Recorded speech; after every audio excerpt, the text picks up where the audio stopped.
Welcome back to Pihowa Network, your go-to channel for the post-independence history of Africa. And today, we explore the rich and vibrant history of Guinea Bissau, often called the Land of Cabral. This nickname honors Amilcar Cabral, the visionary leader who played a crucial role in the country's struggle for independence. Let's explore from its hard-fought independence to the ongoing challenges and triumphs. Guinea-Bissau is bounded by Senegal to the north, Guinea to the east and south, and the Atlantic Ocean to the west. The Portuguese arrived at the Guinea coast in the first half of the 15th century. From then onwards, they participated in the transatlantic trade, which mainly involved slaves. Later, in the 19th century, the British initiated efforts to abolish slave trade. After the abolition of slave trade, colonial occupation followed. Pacification of the local population took place and was perpetrated through assimilation. After the Second World War, African nationalism emerged. Portuguese authorities responded in 1951 by turning their colonies into overseas provinces. The African Party for the Independence of Guinea and Cabo Verde, PAIGC, was formed in 1956, led by Amilcar Cabral. PAIGC hoped to achieve independence using peaceful means. However, this changed in 1959 when a dock workers' strike was countered with violence. The party relocated to Conakry, Guinea in 1960 and established its headquarters there. With support from the Eastern Bloc, PAIGC formed its military wing. It launched an armed struggle in 1963. On 20th January 1973, Cabral was assassinated and PAIGC went ahead to declare unilateral independence on 24th September 1973. Luis Cabral, Amilcar's half-brother, became the first president. João Vieira was appointed commander-in-chief of the armed forces. In the formative years, Guinea-Bissau and Cabo Verde shared a ruling party, PAIGC, until 1980, and national anthem until 1996.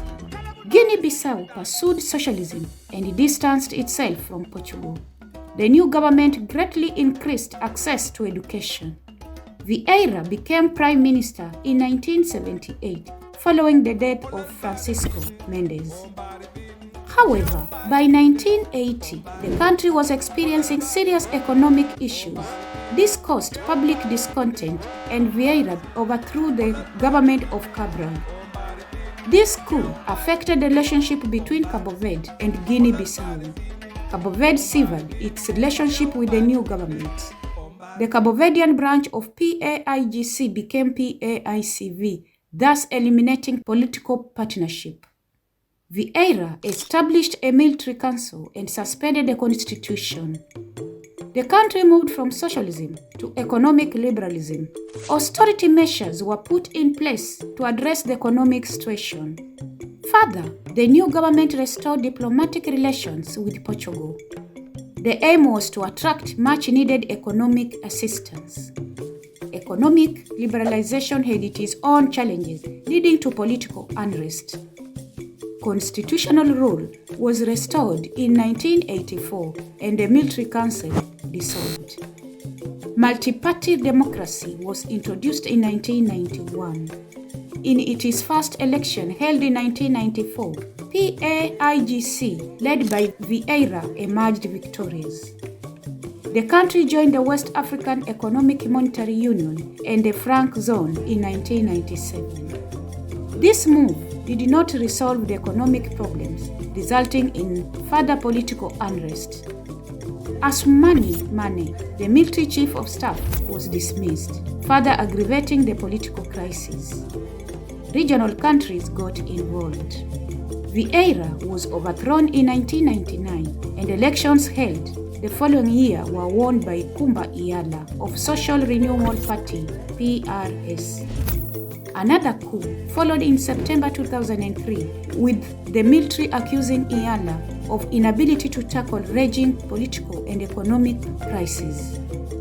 Henrique Rosa took over as interim president and organized the 2005 election. Vieira, an independent, won in a runoff. Legislative elections followed in 2008, and Sanya's PAIGC secured a majority. In March 2009, Vieira was assassinated, and Raimundo Pereira, the National Assembly Speaker, appointed interim president. Pereira organized a presidential election in 2009 in which Sanya won. Sanya died in January 2012, and Pereira was again interim president. It was yet another coup in April 2012 when a former chief of staff, Mamadou Toure Nkrumah, took charge. Nkrumah initiated talks with opposition parties. He organized an election in 2014, and Jose Maria Vaz of PAIGC won. Vaz became the first democratically elected president to complete a 5-year term. As a result of unfulfilled pledges, Vaz lost in the 2019 elections to Umaro Sissoko Embalo of Madem G15 party. An attempted coup against him in February 2022 was condemned by both the African Union and ECOWAS. The country has undergone political and economic struggles since its unilateral declaration of independence. An estranged relationship with Portugal, followed by a socialist regime, were not a panacea to its modern transformation. Thank you for joining us on this journey through the post-independence history of Guinea-Bissau. If you enjoyed this video, don't forget to like, share, and subscribe to the PIHOA network for more episodes on the history of Africa's nations. Thank you.